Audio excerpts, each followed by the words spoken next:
when I was younger, this was about, I'd say 10 years ago, I was in the car with my sister, one of my best friends, and my mum. We'd been at the mall shopping, we were going home on the highway, and there was standstill traffic.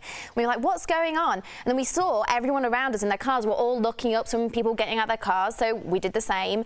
And we looked up, and there was this kind of an object. It was very bright, and it was dark sky. It was in the evening, and it was racing backwards and forwards in a way that was so bizarre. Like no pattern or There path. was no pattern. It was only for about a minute, and in that moment, I was very excited. I was like, this is the best day ever. My mum had a meltdown. She was crying. She was so afraid, and she was like, please, someone ring Dad.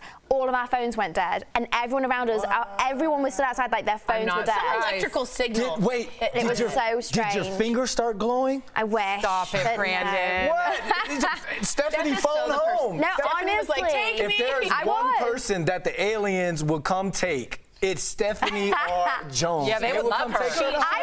I'm not gonna lie, I did offer myself up for scientific experiment, but my mum was like, get in this car! No! Stephanie's on the hood of the car. I was like, I will totally report back and I will be cool with this. I think what's interesting is the difference of your response and your mom. Yeah. I think that's a lot of Americans, at least, you know, I'm sure our government wants to prevent hysteria. So I think it's no coincidence that we're slowly seeing this leaking of information as to normalize it before. I mean, it's scary. With reputable people saying it, right? reputable- I don't think you can normalize that, though. I think we're starting to already. You put it out a little bit, you put it out a little bit When here. you have the New York Times, the Washington Post as their headlines today, and then you also have the Navy not denying it, but instead coming out with new protocol on how they report it to the the Department of Justice.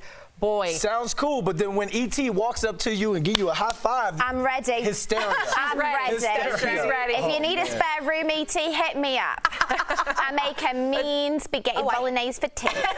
Let me see what DBL Nation says. 62% yes, beam me up. They're right there with Stephanie Jones. All right. Take me.